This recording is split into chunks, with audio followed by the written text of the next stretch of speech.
الحمدللہ رب العالمین والصلاة والسلام علی سید المرسلین اما بعد فاعوذ باللہ من الشیطان الرجیم بسم اللہ الرحمن الرحیم الصلاة والسلام علیکہ یا رسول اللہ وعلی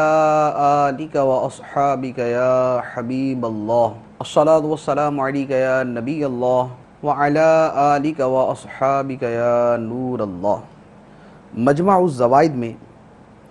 حضرت انس رضی اللہ تعالی عنہ سے روایت ہے، سرکار دو عالم صلی اللہ تعالی علیہ وآلہ وسلم کا فرمان عالی شان ہے، من صلی علی فی یوم الف مرۃ لم یمت حتی یرا مقعدہ من الجنہ۔ جس شخص نے ایک دن میں مجھ پر 1000 مرتبہ درود پڑھا، وہ اس وقت تک مرے گا نہیں جب تک جنت میں اپنا ٹھکانہ نہ دیکھ لے۔ صلو علی الحبیب صلی اللہ تعالی علی محمد صلی اللہ علیہ وسلم۔ فیضان قرآن کے اس سلسلے میں سورہ بقرہ کی آیت نمبر 183 سے ہم درس قرآن سنیں گے۔ اللہ عز و جل ارشاد فرماتا ہے، بسم اللہ الرحمن الرحیم، یا ایہا الذین آمنوا کتب علیکم الصیام کما کتب علی الذین من قبلکم لعلکم تتقون۔ اے ایمان والو، تم پر روزے فرض کیے گئے جیسے تم سے پہلے لوگوں پر فرض کیے گئے تھے تاکہ تم پرہیزگار بن جاؤ۔ اس آیت مبارکہ میں اللہ عز و جل نے روزوں کی فرضیت کا بیان فرمایا ہے۔ روزہ کی تعریف کیا ہے؟ بہار شریعت اور دیگر کتب فقہ اور دیگر کتابوں میں یہ تعریف موجود ہے کہ شریعت میں روزہ یہ ہے کہ صبح صادق سے لے کر غروب آفتاب تک روزے کی نیت سے کھانے پینے اور ہم بستری سے بچا جائے۔ رمضان المبارک کے روزے 10 شعبان المعظم سن 2 ہجری میں فرض ہوئے۔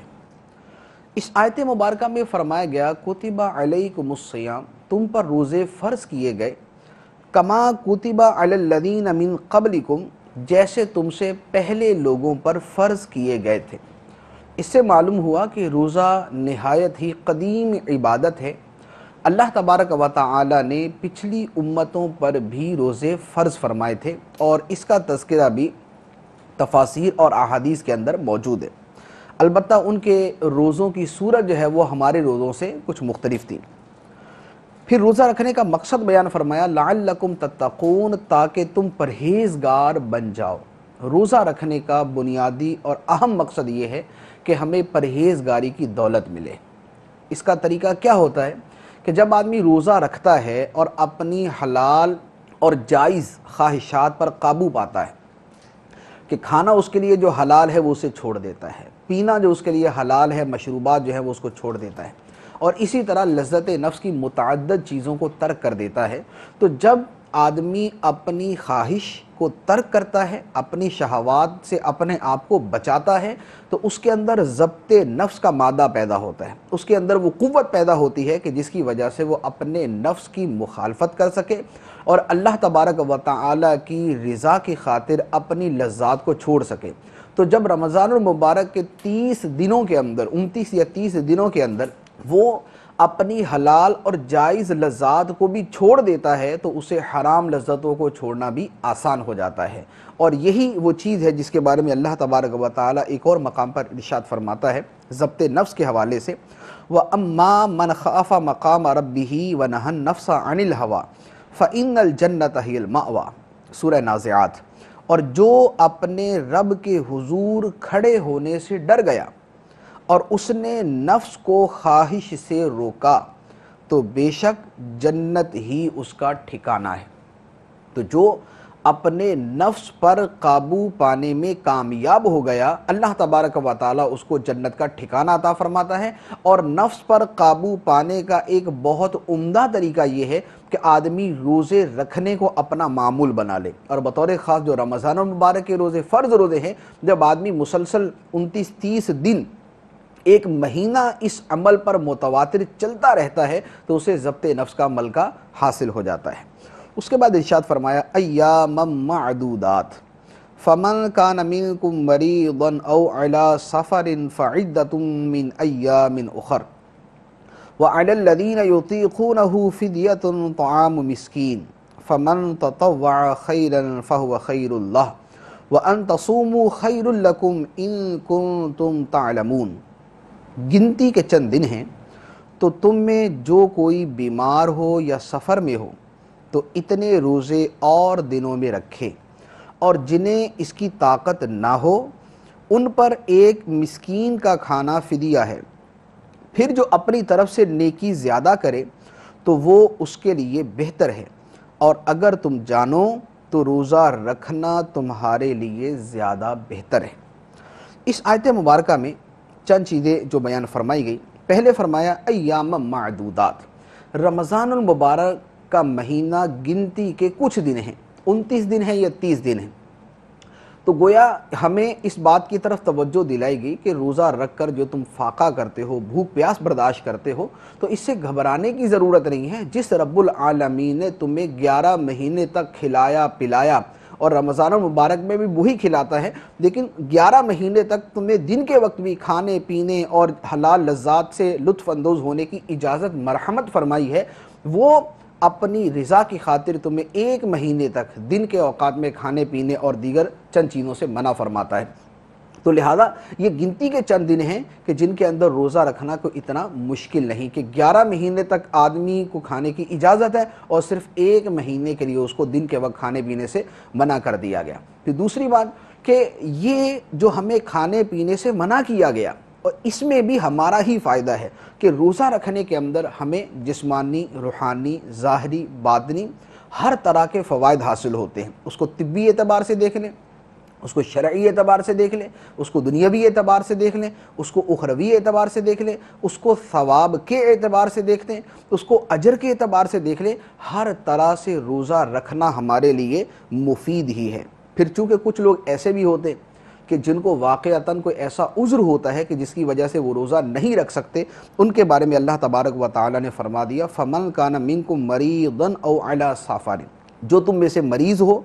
یا سفر میں ہو، فَعِدَّةٌ مِّنْ أَيَّامٍ أُخَرَ، تو اتنے روزے اور دنوں میں رکھ لے۔ تو جو ایسا بیمار ہے کہ روزہ رکھنا اس کی بیماری کو بڑھا دیتا ہے، یا روزہ رکھنے سے وہ دیر سے اچھا ہوگا، یا روزہ رکھنا اس کے لیے انتہائی مشکل ہے، تو اس کو روزہ نہ رکھنے کی اجازت عطا فرمائی۔ اسی طرح جو حالت سفر میں ہے، 92 کلومیٹر کے وہ جو سفر پہ ہے، اور صبح صادق سے پہلے اس نے وہ سفر شروع کر لیا، تو اس کے لیے بھی اجازت ہے کہ وہ اس دن کا روزہ نہ رکھے، لیکن ان کے لیے یہ حکم ہے کہ وہ اتنے روزے اور دنوں میں رکھ لے۔ اگر بالفرض سفر کی وجہ سے 10 روزے چھوٹ گئے، یا بیماری کی وجہ سے 5 روزے چھوٹ گئے، تو جتنے روزے اس کے چھوٹ چکے ہیں فَعِدَّةٌ مِّنْ أَيَّامٍ أُخَرَ، تو دوسرے دنوں کے اندر رمضان المبارک کے علاوہ ایام کے اندر وہ اتنے روزے رکھ لے۔ تو یہاں پر بہت ساری وہ صورتیں ہیں جن کے اندر روزہ ترک کرنے کی اجازت ہے، روزہ چھوڑنے کی اجازت ہے۔ بیماری کے اندر بھی یہ ہے، بیماری کی وجہ سے جو روزہ چھوڑنے کی اجازت ہے، اس میں بھی یہ ہے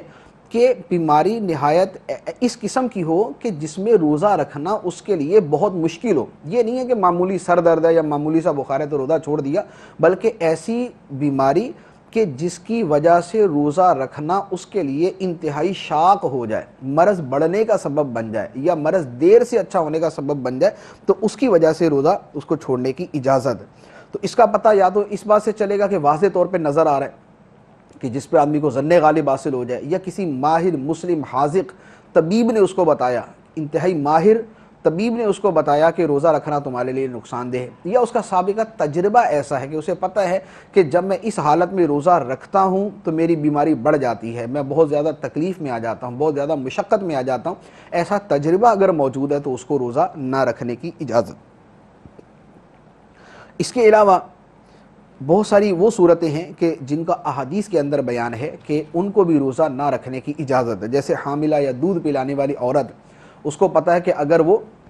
روزہ رکھے گی تو اسے یا اس کے بچے کو شدید نقصان پہنچنے کا اندیشہ ہے، تو اس صورت میں اسے بھی روزہ چھوڑنے کی اجازت ہوتی ہے۔ اس کے بہت سارے تفصیلی مسائل ہیں، تفصیلی مسائل کے لیے بہار شریعت کا مطالعہ کریں، اور یا امیر اہل سنت کی مایہ ناز تصنیف فیضان رمضان کا مطالعہ کریں، اس میں نہایت مفصل انداز میں اس کے مسائل بیان کیے گئے۔ پھر مزید بیان فرمایا وَعَلَى الَّذِينَ يُطِيقُونَهُ فِدْيَةٌ طَعَامُ مِسْكِينٍ، وہ لوگ جو روزہ رکھنے کی طاقت ہی نہ رکھتے ہوں وہ ایک مسکین کا کھانا بطور فدیہ کے دے دیں۔ یہ حکم شیخ فانی کے لیے ہے۔ شیخ فانی کون ہوتا ہے؟ شیخ فانی ایسا بوڑھا آدمی کہ جس کی صحت اتنی گر چکی ہے، جس کی طبیعت جو اتنا کمزور ہو چکا ہے کہ دن بدن وہ مسلسل کمزور ہی ہوتا جا رہا ہے، اور اس کے دوبارہ تندرست و صحت مند ہونے کی امید نہیں ہے، اور وہ اتنا کمزور ہے کہ روزہ رکھنے اس میں طاقت نہیں۔ تو اب روزہ رکھنے کی طاقت نہیں،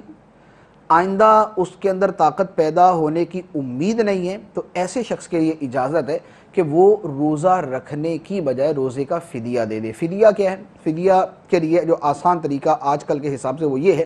کہ 80 گرام کم 2 کلو گندم، یعنی 2 کلو گندم اس میں 80 گرام کم 2 کلو گندم بطور فدیہ کے کسی مسکین کو دے دے، یہ اس کے ایک روزے کا فدیہ ہو جائے گا۔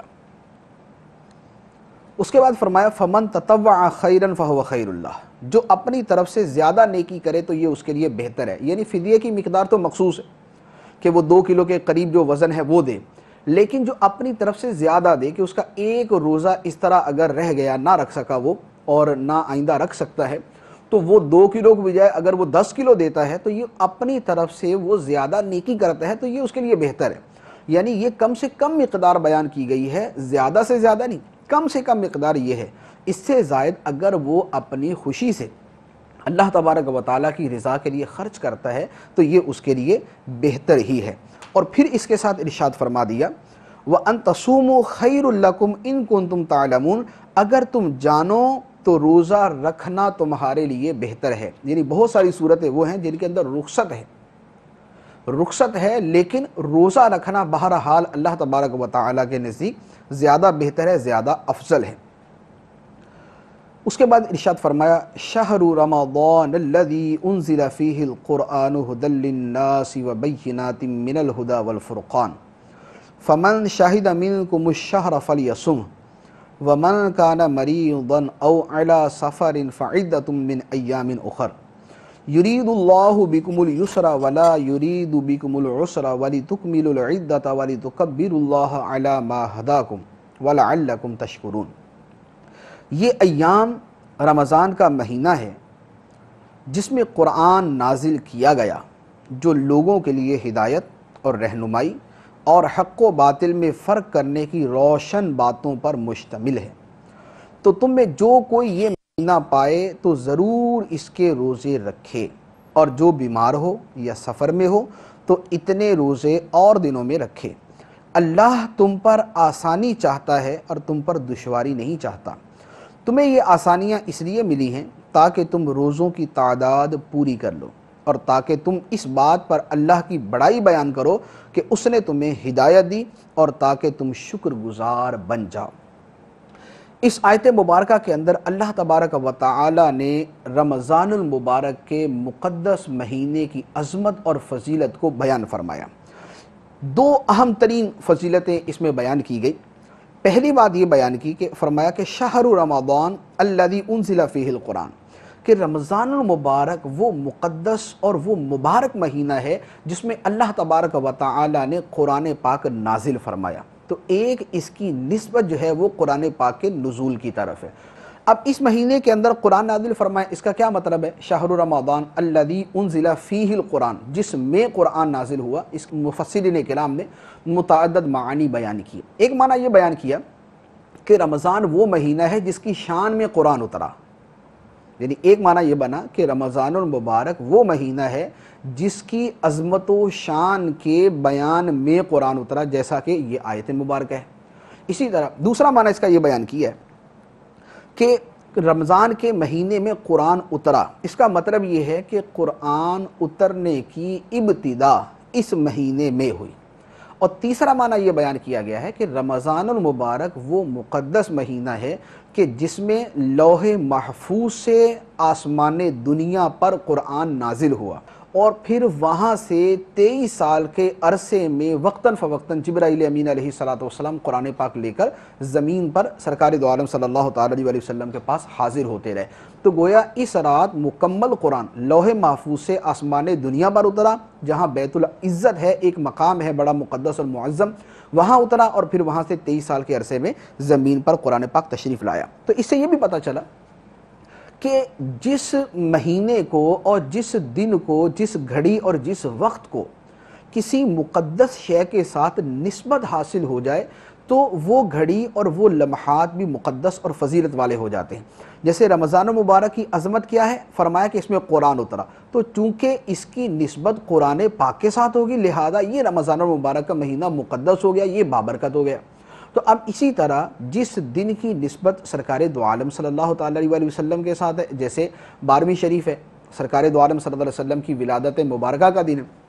تو اس دن کو چونکہ سرکار کائنات صلی اللہ تعالیٰ علیہ وسلم کی ولادت مبارکہ سے نسبت ہے، لہٰذا یہ دن بھی مقدس اور باعظمت ہے۔ اور اس کی دلیل خود حدیث پاک میں موجود ہے۔ سرکار دو عالم صلی اللہ تعالیٰ علیہ وسلم نے خود مسلم شریف کی حدیث ہے، ارشاد فرمایا، جمعے کی عظمت اور فضیلت بیان فرمائی کہ جمعہ جو ہے یہ مسلمانوں کی عید ہے اور جمعہ سید الایام ہے، اور جمعے کی یہ فضیلت ہے کہ اس میں حضرت آدم علیہ السلام کی پیدائش ہوئی، ان کی ولادت ہوئی۔ تو چونکہ جمعے کے دن کو حضرت آدم علیہ السلام کی ولادت کے ساتھ نسبت ہے، لہذا جمعے کا دن مقدس ہو گیا، معظم ہو گیا۔ تو جس دن کو نسبت حضرت آدم علیہ السلام کے ساتھ ہے وہ بابرکت اور باعظمت ہے، تو جس دن کی نسبت نبی کریم صلی اللہ تعالیٰ علیہ وآلہ وسلم کے ساتھ ہے اس دن کی بھی عظمت اور اس کی برکت دوسرے دنوں سے زیادہ ہے۔ اسی طرح خود قرآن پاک کے اندر حضرت عیسیٰ علیہ السلام اور حضرت یحییٰ علیہ السلام، ان دونوں کے ولادت کے ایام، ان کے یوم میلاد پر سلام فرمایا گیا ہے۔ حضرت عیسیٰ علیہ السلام اور حضرت یحییٰ علیہ السلام کی ولادت کے دن پر سلام فرمایا گیا ہے۔ تو یہاں اللہ تبارک و تعالیٰ نے رمضان المبارک کی شان بیان فرمائی، اور قرآن پاک کے بارے میں فرمایا کہ ھدی للناس وبینات من الھدی والفرقان۔ قرآن کی 3 شانیں بیان فرمائی۔ پہلی شان ھدی للناس، لوگوں کے لیے ہدایت ہے، لوگوں کی رہنمائی کرتا ہے۔ وبینات من الھدی، اور ہدایت کی روشن باتیں قرآن میں موجود ہیں۔ زندگی کے ہر پہلو کے اوپر ہدایت اور رہنمائی کی روشن معلومات، روشن باتیں قرآن پاک کے اندر موجود ہیں۔ اور تیسری بات بیان فرمائی کہ والفرقان، اور قرآن حق و باطل کے درمیان فرق کرنے والا ہے۔ اس کو پڑھنے والا، اس کو سمجھنے والا، اس کے دلائل میں غور کرنے والا، اس کی تعلیمات پر عمل کرنے والا، وہ حق اور باطل کے درمیان فرق کو سمجھ لیتا ہے۔ قرآن اس کے سامنے کھول کر حق اور باطل میں فرق بیان کرتا ہے۔ یہ قرآن پاک کا ایک نام بھی ہے، الفرقان، جو قرآن مجید فرقان حمید ہم کہتے ہیں، تو فرقان بھی قرآن پاک کا ایک نام ہے۔ اس کے بعد ارشاد فرمایا یرید اللہ بکم اليسر ولا یرید بکم العسر، اللہ تم پر آسانی چاہتا ہے اور اللہ تم پر تنگی نہیں چاہتا۔ یہاں پر چونکہ رخصتوں کا بیان ہے کہ فرمایا کہ مریض کو روزہ چھوڑنے کی اجازت ہے، اسی طرح جو سفر میں ہے اس کو روزہ چھوڑنے کی اجازت ہے، تو اب فرمایا کہ یہ جو تمہیں اللہ تبارک و تعالیٰ آسانیاں عطا فرما رہا ہے، اس کے اندر حکمت یہ ہے کہ اللہ تعالیٰ تم پر آسانی چاہتا ہے، تنگی نہیں چاہتا۔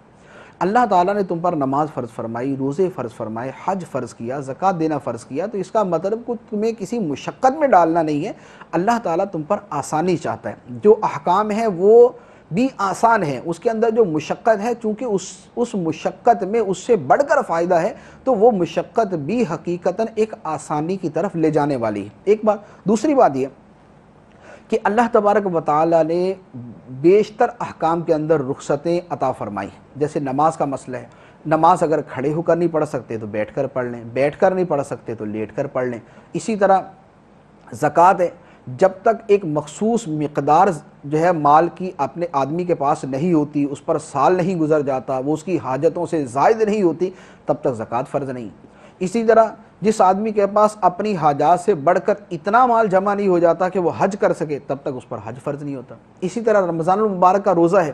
جس آدمی کو روزہ رکھنا مشکل ہے اور اس کی وہ صورتیں ہیں جو شریعت نے بیان کی ہیں، تو اس کو روزہ چھوڑنے کی اجازت عطا فرما دی، اور دنوں کے اندر سہولت سے رکھ لے۔ تو یہ جو ساری رخصتیں ہیں یہ کیوں ہیں؟ اس لیے کہ اللہ تعالیٰ فرماتا ہے کہ اللہ تم پر آسانی چاہتا ہے اور تم پر تنگی نہیں چاہتا۔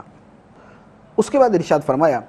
وَإِذَا سَأَلَكَ عِبَادِي عَنِّي فَإِنِّي قَرِيبٌ أُجِيبُ دَعْوَةَ الدَّاعِ إِذَا دَعَانِ فَلْيَسْتَجِيبُوا لِي وَلْيُؤْمِنُوا بِي لَعَلَّهُمْ يَرْشُدُونَ۔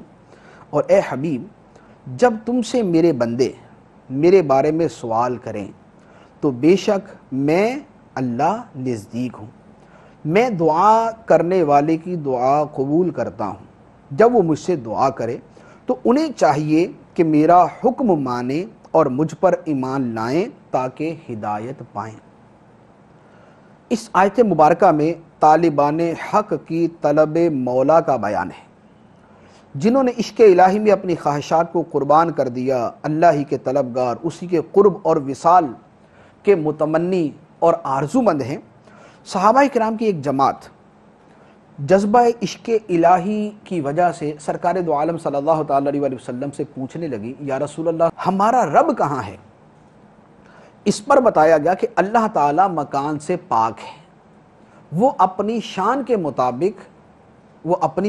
مطابق تمہارے نزدیک ہے۔ تو جو اس کو پکارنے والا ہے اللہ تبارک و تعالی اس کے نزدیک ہے۔ جو حجاب ہے وہ ہماری طرف سے ہے۔ اللہ تبارک و تعالی تو ہماری شاہ رگ سے بھی زیادہ ہمارے قریب ہے، اور وہ ہم سے بھی زیادہ ہمارے قریب ہے۔ دوری ہماری طرف سے ہے، پردے ہماری طرف سے ہیں، حجاب ہماری طرف سے ہیں، رکاوٹیں ہماری طرف سے ہیں۔ جو اپنی ان رکاوٹوں کو ختم کر دیتا ہے، اللہ تبارک و تعالی کے جلوے وہ اپنی آنکھوں کے ساتھ دیکھتا ہے۔ پھر فرمایا اجیب دعوت الداعی اذا دعان، میں دعا کرنے والے کی دعا قبول کرتا ہوں جب وہ مجھ سے دعا کرتا ہے۔ دعا کا معنی ہے اپنی حاجت کو اللہ کی بارگاہ میں پیش کرنا، اور اجابت دعا قبول کرنے کا معنی یہ ہے کہ بندے کی پکار پر اللہ رب العالمین کا فرمانا، اے بندے لبیک عبدی، اے بندے میں حاضر ہوں، میں موجود ہوں۔ تو بندے کی دعا پر اللہ تبارک و تعالی کا لبیک عبدی فرمانا جو ہے، یہ اللہ تبارک و تعالی کی طرف سے دعا کا قبول فرمانا۔ بقیہ یہ جو معنی ہوتا ہے کہ جو ہم کہیں وہی ہو جائے۔ ہم نے کہا کہ یا اللہ ہمیں یہ چیز مل جائے، اب بعینہ وہی چیز ہمیں مل جائے، اس کا قبولیت ہے۔ دعا کا معنی یہ نہیں ہے کہ بعینہ وہی کام ہو جائے۔ بہت ساری ایسی چیزیں ہوتی ہیں کہ جس کی وجہ سے ہم جو مانگتے ہیں بعینہ ہی ہمیں وہ چیز نہیں ملتی۔ اس کی بہت ساری علماء کرام نے حکمتیں بیان کی ہیں۔ ایک معنی یہ بیان کیا ہے کہ کبھی تو خیر یہی ہوتا ہے کہ بندہ جو مانگتا ہے وہی اس کو مل جاتا ہے، کبھی یہ ہوتا ہے کہ کسی حکمت کی وجہ سے اس کی بعینہ ہی مراد عطا کرنے کے اندر تاخیر کی جاتی ہے۔ کبھی یہ ہوتا ہے کہ آدمی دعا مانگتا ہے ایک چیز کے بارے میں، اللہ تبارک و تعالیٰ اس کی دعا کی وجہ سے اس کی کوئی دوسری حاجت پوری فرما دیتا ہے۔ جو اس نے مانگی ہے وہ پوری نہیں ہوتی، اس سے ہٹ کر کوئی دوسری پوری کر دی جاتی ہے جو اس کے حق میں زیادہ مفید ہے۔ کبھی یہ ہوتا ہے کہ بندہ دعا مانگتا ہے تو اس کی دعا کے بدلے آخرت کے اندر ثواب کا ذخیرہ اس کے لیے جمع کر دیا جاتا ہے۔ کبھی یہ ہوتا ہے کہ بندہ اللہ تعالیٰ کی بارگاہ میں نہایت محبوب ہوتا ہے، تو اللہ تبارک و تعالیٰ چاہتا ہے کہ یہ میری بارگاہ میں عرض و معروض کرتا رہے، یہ میری بارگاہ میں فریاد کرتا رہے، یہ میرے ساتھ مناجات میں رہے۔ تو اللہ تبارک و تعالیٰ اس بندے کو پسند فرماتے ہوئے اس کو مسلسل دعا کے اندر مشغول رکھتا ہے اور اس کی حاجت بعینہ ہی پوری نہیں کرتا۔ اور کبھی یہ ہوتا ہے کہ دعا مانگنے کے اندر اس کی شرائط وغیرہ نہیں پائی جاتی، صدق کے ساتھ، اخلاص کے ساتھ، خشوع و خضوع کے ساتھ جو دعا کے دیگر آداب ہیں ان آداب میں سے کوئی منتفی ہوتا ہے، کوئی نہیں پایا جاتا، اس وجہ سے بندے کی دعا قبول نہیں ہوتی۔ ورنہ اللہ تبارک و تعالی کی طرف سے بندے کو اس کی دعا کا جواب ضرور ملتا ہے۔ اسی طرح ایک اور حدیث مبارک بھی ہے، فرمایا کہ بندے کی دعا قبول ہوتی ہے جب تک وہ یہ نہ کہے کہ جب تک کہ وہ جلدی نہ کرے کہ میں نے دعا کی تھی قبول نہیں ہوئی، میں نے اس کام کے لیے کہا تھا یہ نہیں ہوا، یہ نہیں ہوا، یہ نہیں ہوا، تو جب تک بندہ جلد بازی نہیں کرتا اللہ تبارک و تعالیٰ اس کی دعا کو قبول فرماتا ہے۔ اس کے بعد ارشاد فرمایا احل لکم لیلۃ الصیام الرفث الی نسائکم ہن لباس لکم وانتم لباس لہن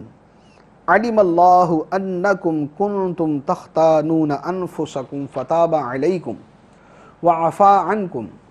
فالآن باشروہن وابتغوا ما کتب اللہ لکم وکلوا واشربوا حتی یتبین لکم الخیط الابیض من الخیط الاسود من الفجر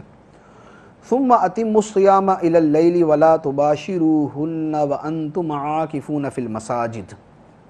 تلک حدود اللہ فلا تقربوها كذلك يبين الله آیاتہ للناس لعلہم یتقون۔ تمہارے لیے روزوں کی راتوں میں اپنی عورتوں کے پاس جانا حلال کر دیا گیا، وہ تمہارے لیے لباس ہیں اور تم ان کے لیے لباس ہو۔ اللہ کو معلوم ہے کہ تم اپنی جانوں کو خیانت میں ڈالتے تھے، تو اس نے تمہاری دعا، تمہاری توبہ قبول کی اور تمہیں معاف فرما دیا، تو اب ان سے ہم بستری کر لو اور جو اللہ نے تمہارے نصیب میں لکھا ہوا ہے اسے طلب کرو، اور کھاؤ اور پیو یہاں تک کہ تمہارے لیے فجر سے سفیدی کا ڈورا سیاہی کے ڈورے سے ممتاز ہو جائے، پھر رات آنے تک روزوں کو پورا کرو اور عورتوں سے ہم بستری نہ کرو جب کہ تم مسجدوں میں اعتکاف سے ہو۔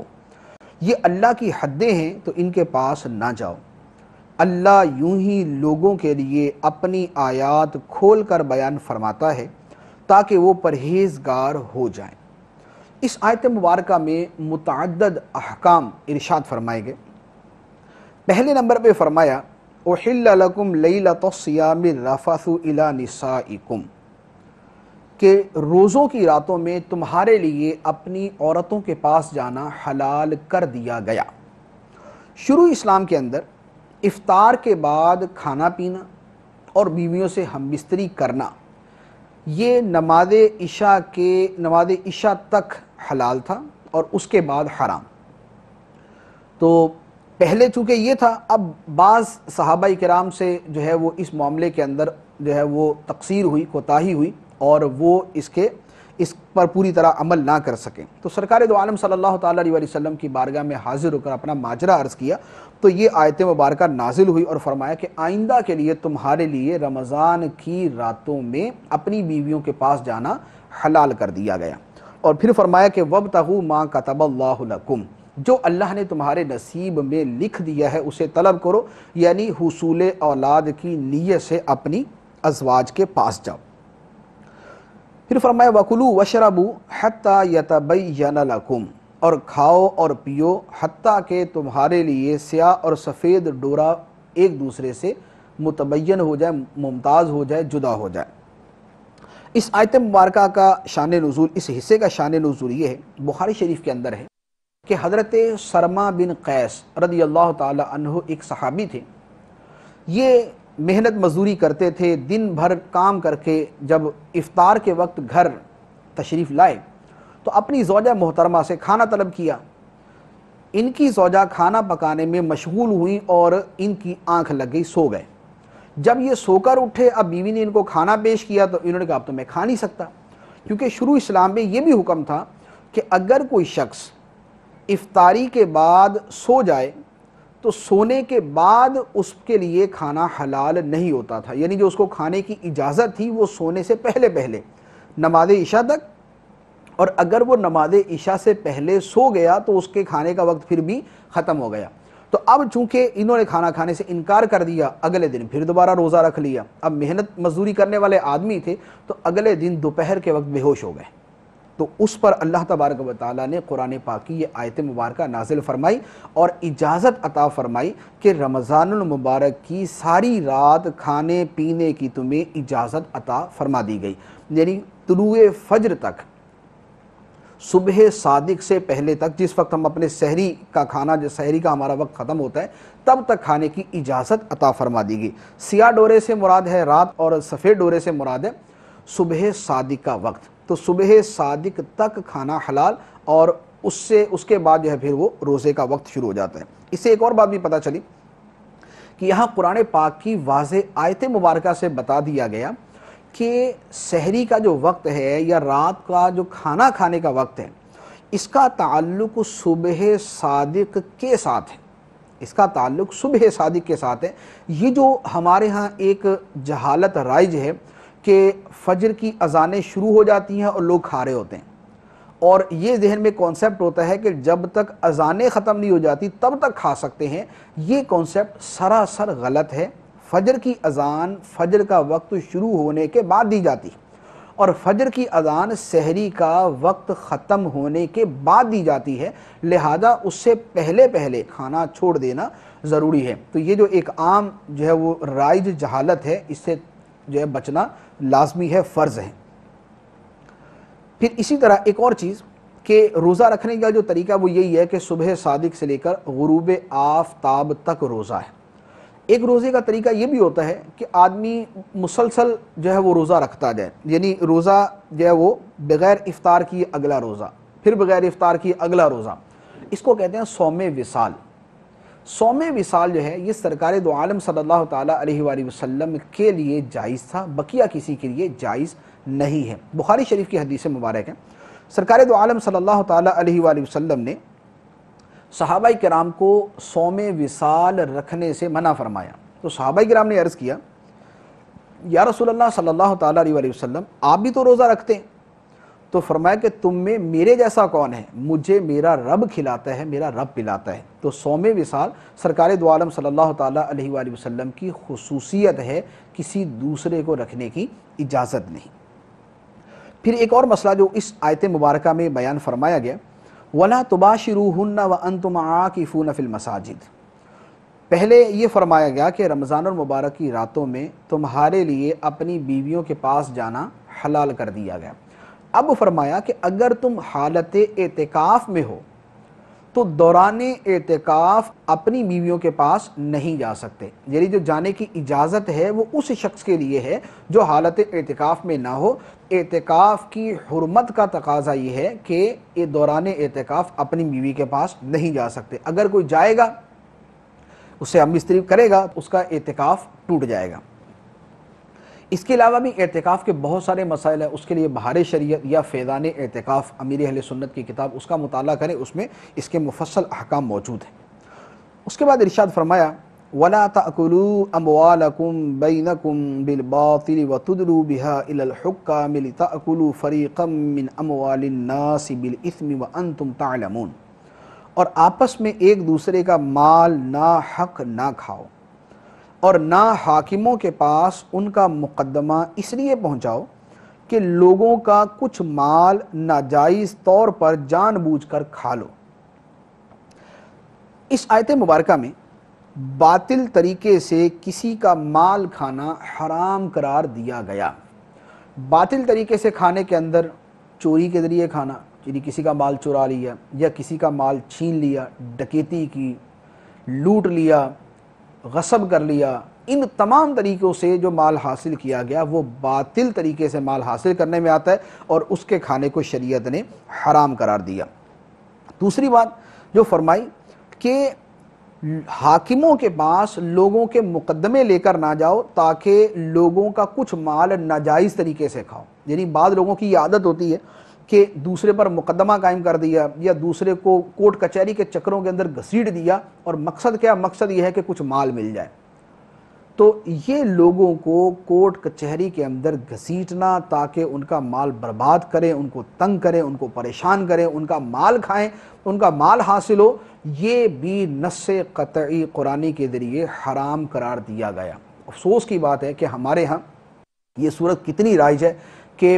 بعض علاقوں کے اندر ایک قسم کا رواج ہے کہ شاید جیسے اگر مقدمے بازی کے اندر کوئی نہیں پڑا ہوا تو شاید اس کی زندگی جو ہے نا وہ خالی، اس کو مزہ ہی نہیں آتا زندگی کے اندر، تو ایک دوسرے پہ مقدمے بازیاں کرنا، تنگ کرنا، زمینوں پہ، جائیدادوں پہ، جاگیروں پہ، مکانات پہ، دکانوں پہ، بلڈنگوں پہ، پلازوں کے اوپر قبضہ کر لینا، اور پھر کورٹ کچہری کے چکر لگواتے رہنا تاکہ وہ بیچارہ جو اصل مالک ہے وہ مجبور ہو کر کچھ دے دلا کر اپنی جان چھڑائے۔ تو ایسا مال حاصل کرنا، اس طریقے سے مال لینا، یہ قرآن پاک نے فرما دیا وَتُدْلُوا بِهَا إِلَى الْحُكَّامِ، اور نہ حاکموں کے پاس ان کا مقدمہ اس لیے پہنچاؤ لِتَأْكُلُوا فَرِيقًا مِّنْ أَمْوَالِ النَّاسِ بِالْإِثْمِ،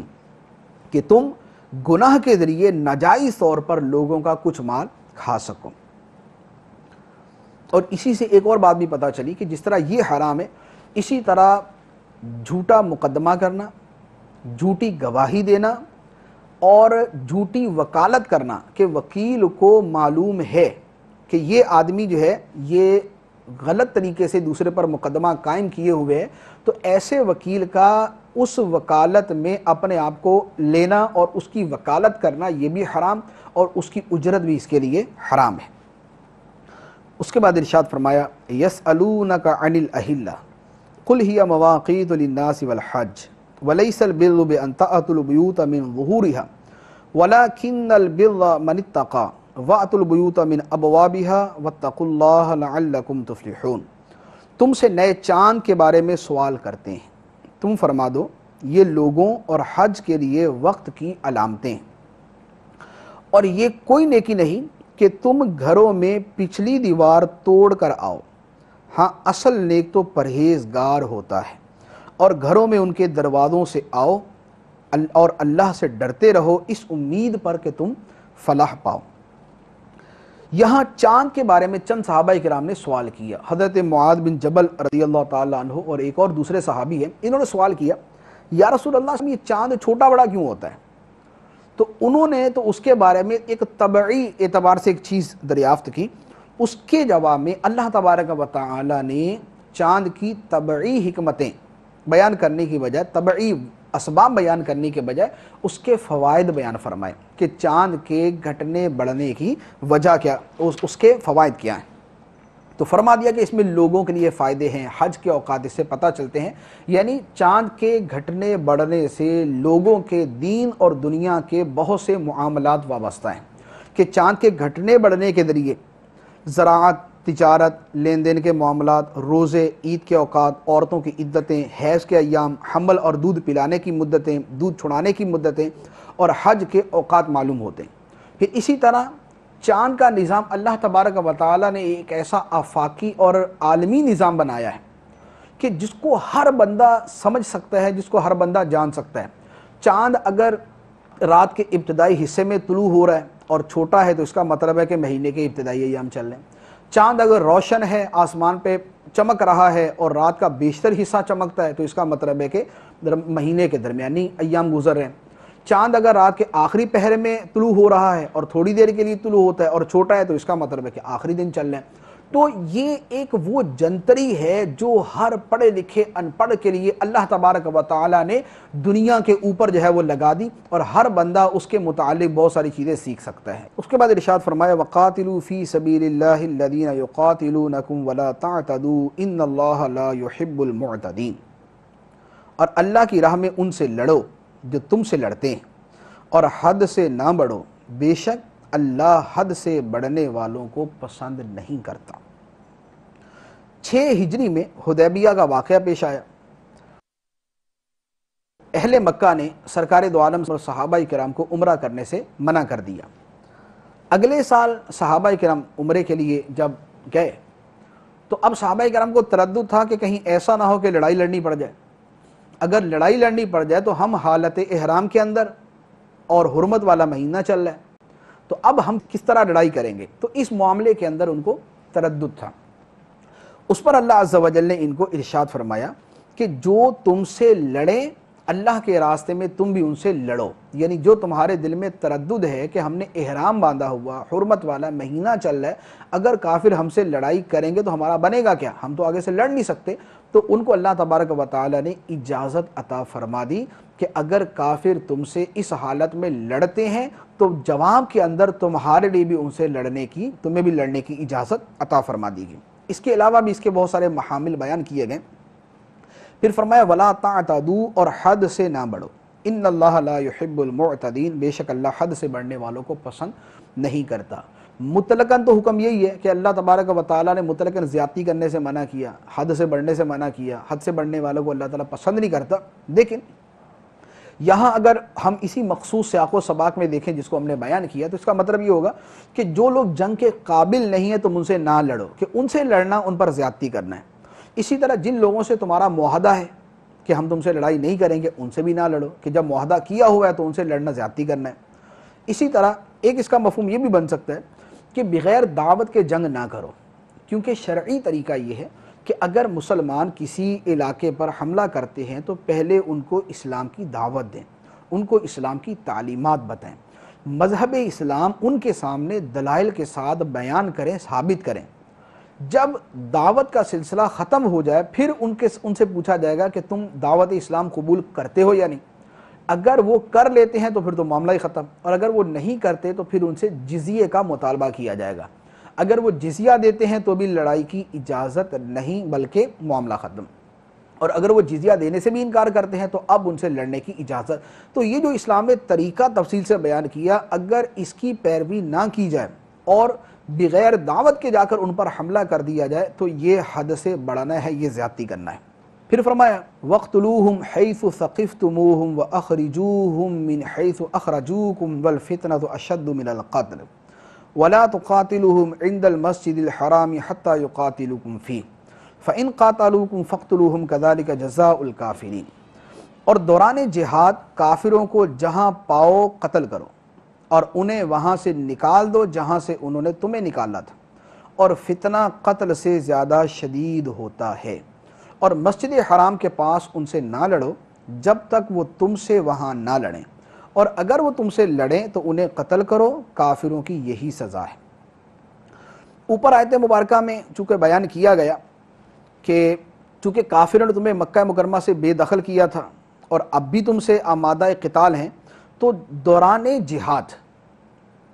جہاں پھر تم ان کو پاؤ ان کو قتل کرو۔ جو تم سے لڑنے آتے ہیں تم ان سے لڑ سکتے ہو، ان کو قتل کر سکتے ہو، اور ان کو بھی اس مکہ مکرمہ سے نکال دو جہاں سے انہوں نے تمہیں نکالا تھا۔ چنانچہ اس کے اوپر بعد میں جو ہے وہ عمل بھی کیا گیا۔ تو اب یہاں پر جو آیت مبارکہ میں فرمایا کہ ان کو قتل کرو جہاں پاؤ، تو اس کا یہ مطلب نہیں ہے کہ مسلمان جو ہے وہ کافر کو جہاں پائے بس اس کو قتل کر دے، حالت امن ہو، جنگ ہو، جو مرضی حالت ہو بس کافروں کو پکڑو اور قتل کرتے رہو، یہ مراد نہیں ہے۔ یہاں جنگی حالات کا بیان ہے، تو جنگ کے اندر تو آپس میں کوئی پیار محبت کی باتیں نہیں ہوتی، جنگ کے اندر تو ایک دوسرے کو مرانے کے اوپر ہی تلے ہوتے ہیں۔ تو یہ حالت جنگ کے اندر کے احکام یہاں بیان کیے گئے کہ دوران جہاد کافروں کو جہاں پاؤ انہیں قتل کر دو جو تم سے لڑنے کے لیے آئے ہوئے۔ اس میں بھی بہت سارے مستثنیات موجود ہیں۔ پھر فرمایا وَلَا تُقَاتِلُوهُمْ عِنْدَ الْمَسْجِدِ الْحَرَامِ حَتَّى يُقَاتِلُوكُمْ فِيهِ، اور ان سے مسجد حرام کے پاس نہ لڑو حتیٰ کہ وہ تم سے اس میں لڑیں۔ مسجد حرام شریف سے مراد یہاں پر حدود حرم، خانہ کعبہ کے ارد گرد ایک مخصوص جو مقدار کے اندر زمین ہے جسے حدود حرم کہا جاتا ہے، اس حدود حرم کے بہت سارے احکام ہیں۔ اس میں لڑنے سے منع کیا گیا ہے، اس کے اندر شکار کرنا منع ہے، اس کے اندر جو ہے وہ بہت ساری چیزوں کو منع قرار دیا گیا۔ لیکن فرمایا کہ اگر کفار تم سے وہاں لڑتے ہیں تو اگر وہ لڑتے ہیں تو پھر تمہیں بھی جواب دینے کی اجازت ہے، تم بھی انہیں جواب دے سکتے ہو۔ فَإِنِ انْتَهَوْا فَإِنَّ اللَّهَ غَفُورٌ رَحِيمٌ، پھر اگر وہ باز آ جائیں تو بے شک اللہ بخشنے والا مہربان ہے۔ اس کے بعد فرمایا وَقَاتِلُوهُمْ حَتَّى لَا تَكُونَ فِتْنَةٌ وَيَكُونَ الدِّينُ لِلَّهِ فَإِنِ انْتَهَوْا فَلَا عُدْوَانَ إِلَّا عَلَى الظَّالِمِينَ، اور ان سے لڑتے رہو یہاں تک کہ کوئی فتنہ نہ رہے اور عبادت اللہ کے لیے ہو جائے۔ پھر اگر وہ کفر سے باز آ جائیں تو صرف ظالموں پر سختی کی سزا باقی رہ جاتی ہے۔ یہاں پر بطور خاص عرب کے کافروں کے متعلق فرمایا گیا کہ ان سے تب تک لڑو جب تک ان کا فتنہ یعنی شرک ختم نہیں ہو جاتا اور ان کا دین بھی دین اسلام نہیں ہو جاتا اور سرزمین عرب پر صرف ایک اللہ کی عبادت شروع نہیں ہو جاتی۔ لہذا اگر وہ کفر و باطل پرستی سے باز آ جاتے ہیں تو اب ان پر سختی کرنے کی اجازت نہیں۔ اس کے بعد فرمایا الشہر الحرام بالشہر الحرام والحرمات قصاص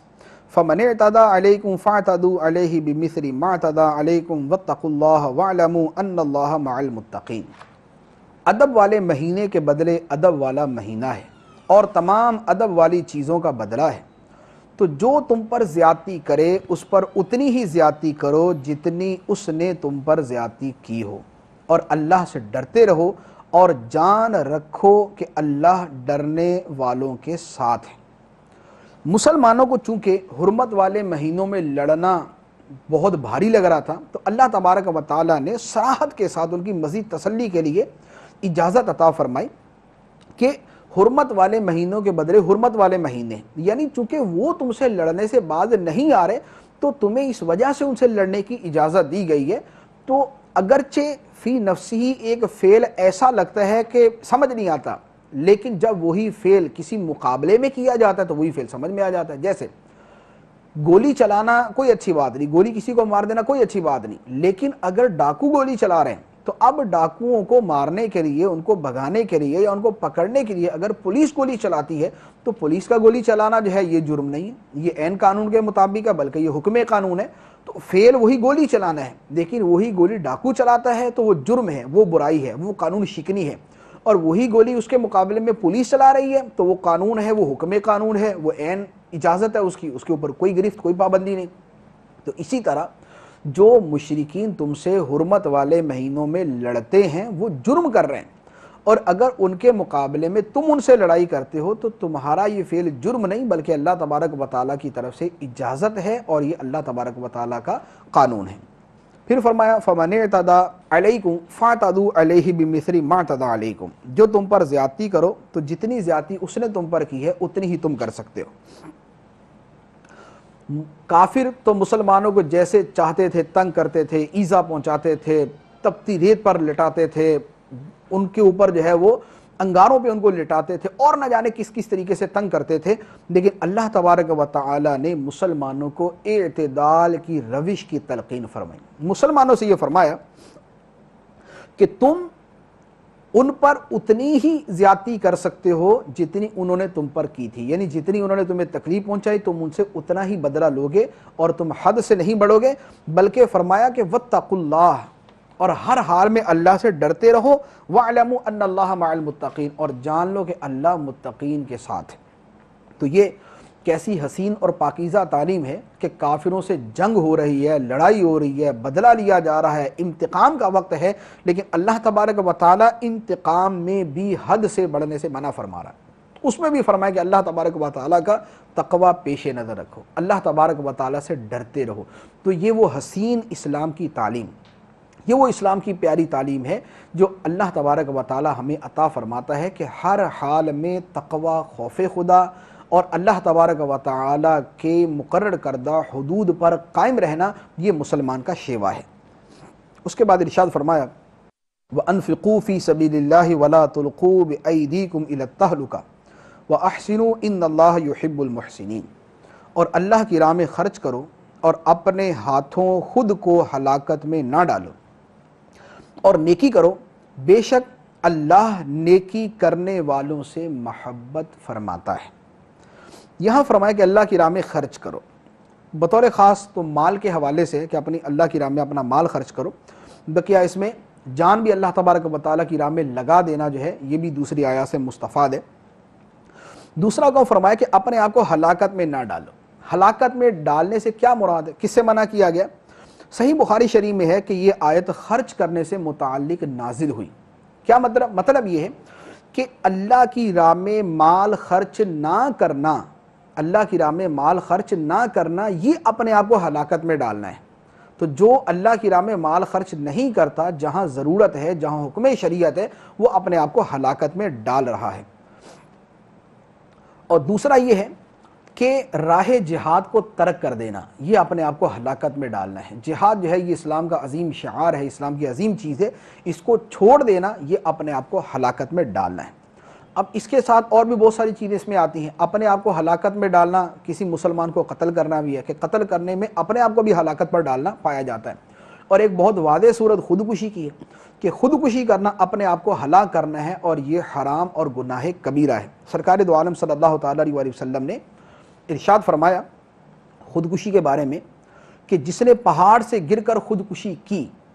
وہ مسلسل جہنم میں گرتا رہے گا، اور جس نے زہر کھا کر خودکشی کی قیامت کے دن وہ زہر اس کے ہاتھ میں ہوگا اور وہ جہنم کی آگ میں اسے ہمیشہ کھاتا رہے گا،